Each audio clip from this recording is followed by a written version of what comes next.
Boa tarde, meu nome é Ara Vitória e o meu grupo vai falar sobre a Política Nacional de Saúde Integral da População Negra, desde o racismo estrutural até a forma que essa política atua na nossa sociedade.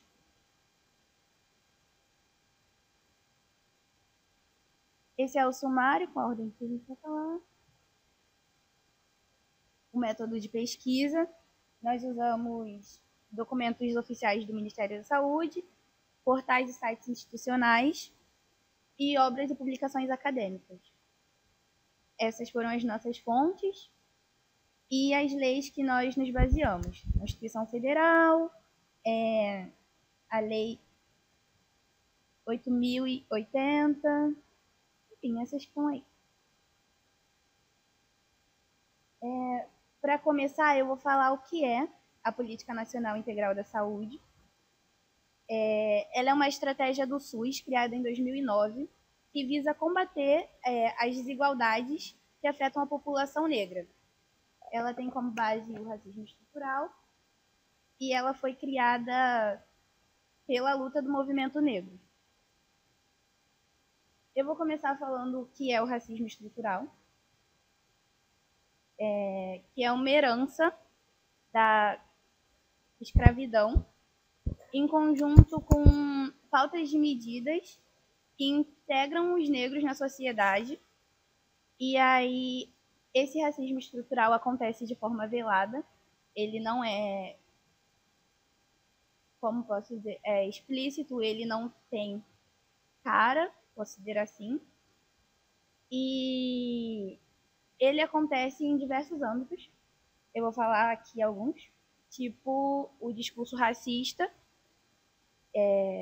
as expressões racistas que nós usamos no dia a dia e não percebemos, como criado mudo, denegrir, a baixa representatividade de pessoas negras em cargos importantes, o estereótipo, como a sexualização do corpo da mulher negra, a ideia de que a mulher negra é mais barraqueira, que ela é mais resistente, o acesso desigual à saúde e educação em diversos âmbitos. A pessoa negra, no geral, ela não é vista por inteiro, ela passa por um tratamento mais, por uma atenção na saúde mais corrida, assim. A violência policial, que ocorre majoritariamente com a população preta, e a desqualificação profissional, que ocorre com o questionamento de se aquela pessoa preta que está naquela posição de poder é realmente qualificada para aquilo, por que ela está ali, quem colocou ela ali. E aí, com base nisso, nós temos o racismo institucional, que ocorre a partir do racismo estrutural, e ele é o racismo nas instituições, nas instituições de ensino, nas instituições públicas, e ele ocorre em alguns fatores, como a menor remuneração das pessoas negras, a dificuldade de ascensão, da promoção, de subir em cargos, a taxa de desemprego que é maior na população negra, a desigualdade de acesso a universidades, por mais que exista a política de cotas, as pessoas da universidade são majoritariamente brancas, e a qualidade da educação. Porque como a população preta ela é localizada assim, né, concentrada na periferia, dá para se observar que as escolas da periferia não têm a mesma atenção em relação às escolas da Zona Sul, das áreas mais privilegiadas, das pessoas mais nobres. Completando essa diferença entre o racismo estrutural e o institucional, teria que o racismo estrutural é justamente essa herança discriminatória que está estruturada na nossa sociedade há anos. E o institucional já é a forma como as instituições públicas, privadas, política, perpetuam essas desigualdades.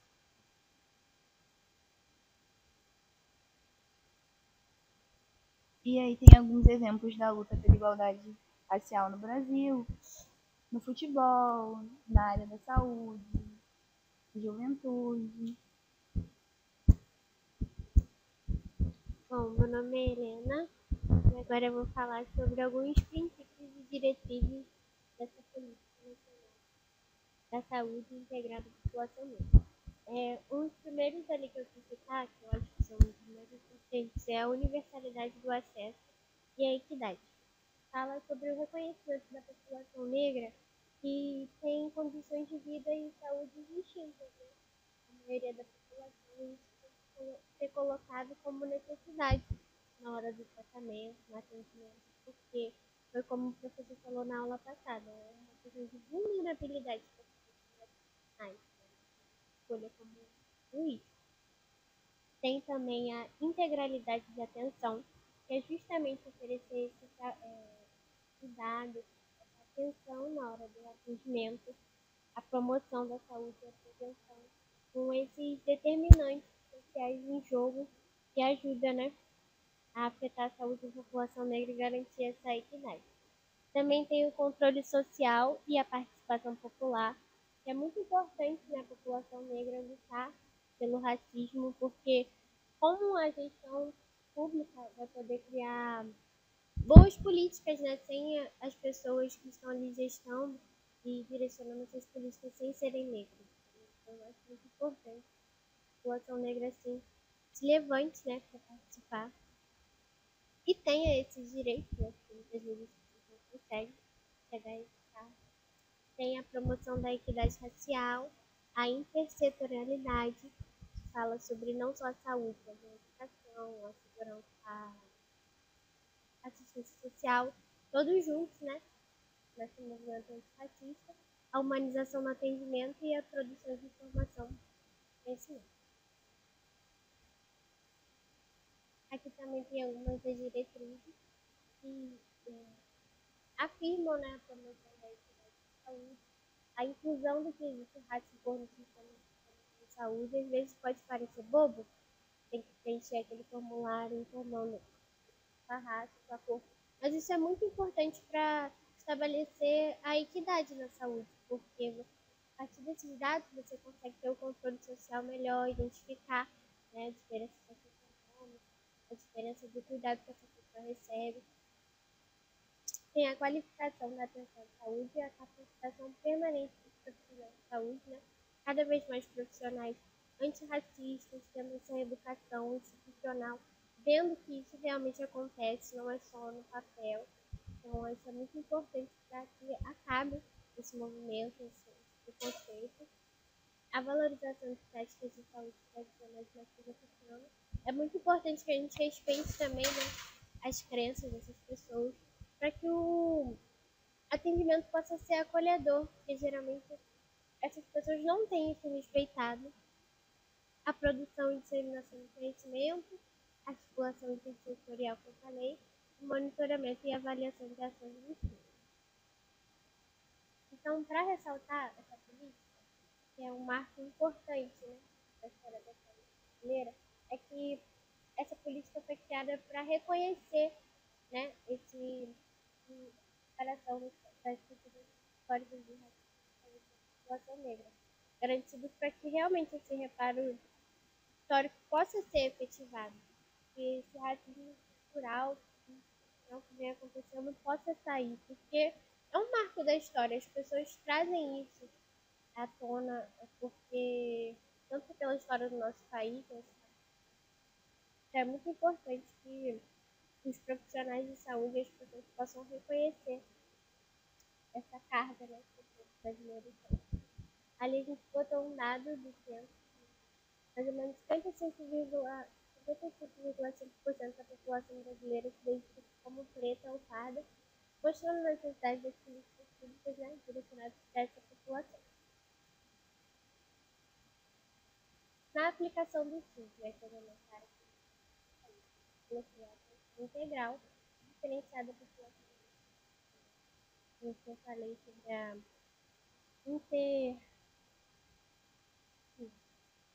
para mostrar que a população negra nasce com esse determinante. Muito importante ressaltar aí a capacitação dos profissionais de saúde sobre racismo estrutural, porque não tem como a gente ter profissionais de saúde, não vai ajudar na superação da política. e o monitoramento de dados agregados por raça e cor. Como nós, enfermeiros, podemos exercer essa política? Com acolhimento humanizado, reconhecendo o profissional, atuação comunitária em ações sociais, né? Promovendo a saúde, mostrando a importância de como essa promoção pode ajudar, né, no contexto racista. A educação permanente com capacitação negra e práticas sociais também pode ajudar muito. E ali a gente ressaltou que educação e saúde sobre doenças mais incidentes na população negra, né? Porque essa coleta de dados nos permite, né, nos mostra como que algumas doenças são mais incidentes pela pobreza ou pela falta de higiene, né, muitas vezes, que acaba a população negra pela falta de recursos. Bom, e a gente tem várias falhas nessa política, né? Em vários princípios aí. O primeiro é a baixa implementação municipal. Tem um dado que diz que só 10% dos municípios que adotam essa política, então o restante ignora, não adota, não se preocupa com isso aqui no nosso país. Tem a falta de financiamento também, e o orçamento para implementar essa política é bem pequeno, é bem insuficiente. O racismo institucional, né, que existem práticas, tanto no meio político como em instituições, que perpetuam esse racismo em várias áreas dentro, mesmo no hospital, assim. Então, eles diminuem esse quesito cor, raça, cor, perpetuam esses preconceitos, essas desigualdades. A pouca divulgação, porque existem muitas poucas pessoas que sabem que existe uma política para essa população. Até mesmo profissionais de saúde, tem gente que nem sabe que existe isso, tem que ter um tratamento diferenciado, eu tenho que pensar nisso. Também tem a falta de ausência na formação profissional, porque pouco é debatido na graduação, na pós-graduação, em profissionais de saúde da população negra sobre esse assunto, entendeu? Da saúde da população negra, desse cuidado específico, é pouco abordado na graduação. Tem a fragilidade dos conselhos de saúde, porque tem uma baixa representatividade negra nos conselhos de saúde e tem muito pouca eficácia nesse controle social. E as desigualdades estruturais, né, como a pobreza, a periferização, o racismo ambiental, a falta de saneamento básico, de acesso aos direitos dessa população. Isso cria barreira de acesso ao SUS e à saúde, qualidade. Aqui tem alguns dados que a pesquisa que tem racismo estrutural na instituição de saúde. Ela fala que, tem um dado que fala Santos, fala que teve uma pesquisa que 182 pessoas entrevistadas, 71,54% delas perceberam, em algumas situações, terem sofrido discriminação racial em serviço de saúde. Tem pessoas que nem já estão acostumadas até por passar por isso e às vezes nem percebem que sofreu discriminação. Acho que às vezes acontece, é normal do tema, entendeu? Mas sofre. Isso é um número absurdo, assim. E também fala que o mesmo cara dessa ele fala que os entrevistados relatam esse comportamento e em decorrência do status social e a cor da pele. Tem outro dado também, fala, eu acho que era fala que além do requisito cor e raça, o requisito socioeconômico também influencia muito, é muito visto por vários profissionais da saúde como a ordem de atendimento. Então, profissionais da saúde que perpetuam o racismo, chega numa sala lotada, vê pela cor, vê pela forma que está vestido, e monta a ordem que vai atender. Infelizmente, isso acontece muito. E também tem uma ideia de que as pessoas que você olha e estão mais desarrumadas, as pessoas pretas, elas estão com problemas sempre relacionados ou à falta de saneamento, ou à falta de higiene, ou problemas assim, que estão relacionados mesmo à falta de acesso. Nunca é investigado, posso dizer que nunca, mas assim, não é uma coisa que tem um aprofundamento para saber se aquela pessoa tem de fato é uma doença, se aquela pessoa está de fato passando por um problema para além das condições sociais, para além das condições que ela vive. Gente, tá, eu vou passar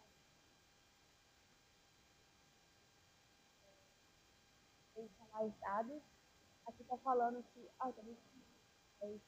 Fala que 67% vai ver eram mulheres negras, 70% das crianças congênitas eram filhas de mães negras. Fala sobre dados da tuberculose e do Covid. 63% das mortes maternas por Covid-19 eram de mulheres pretas de parto. Aqui, ó, pessoas negras, diabéticas. Um dado, eu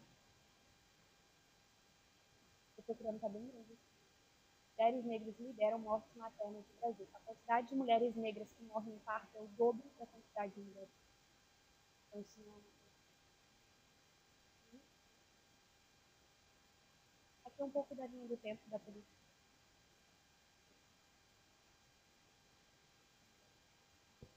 2009 foi a criação da política e foi o reconhecimento do racismo como determinante social. Em 2010 foi a consolidação do Centro Democrático do IBGE, que reforçou a necessidade de políticas específicas para a população negra.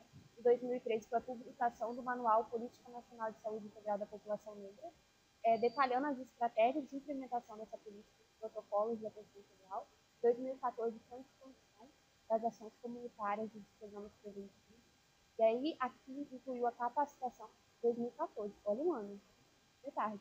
Incluiu a capacitação de profissionais de saúde, campanhas educativas e monitoramento, em 2014, gente.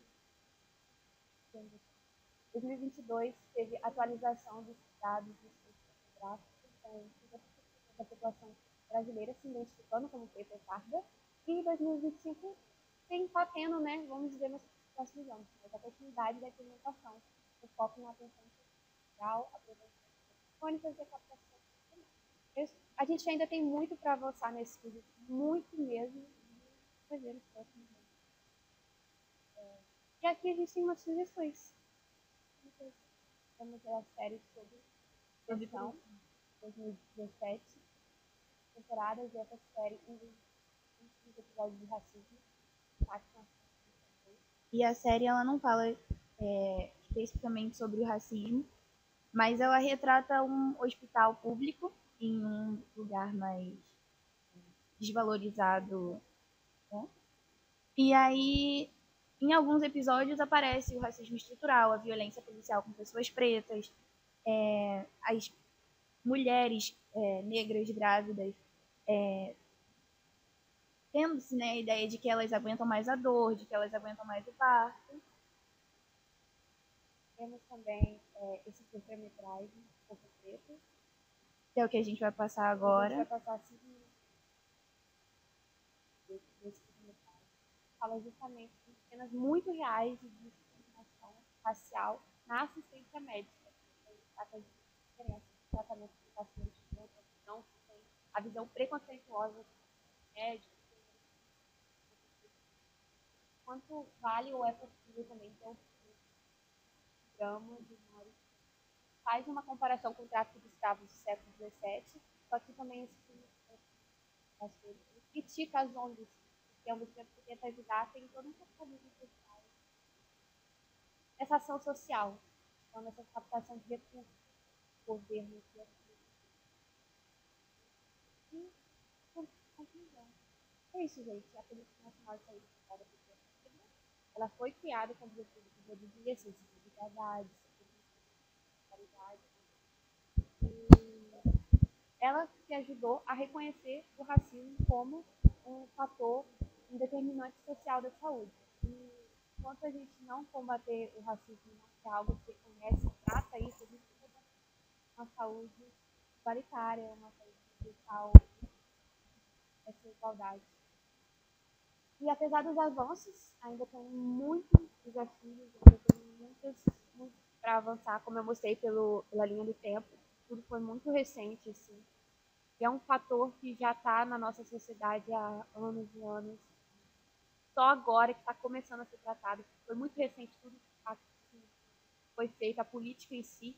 mas eu acho que ainda está em prática, mas ainda tem pessoas que não sabem que existe, tem locais, hospitais, áreas da sociedade que ainda não sabem que há necessidade de ter essa visão diferenciada da população negra, que existe essa política, não a política, como eu falei, só 10% dos municípios se aplicam nisso, então assim, baixíssimo. Já tem muito ainda que a gente conseguir um avanço demorado, obviamente. Isso.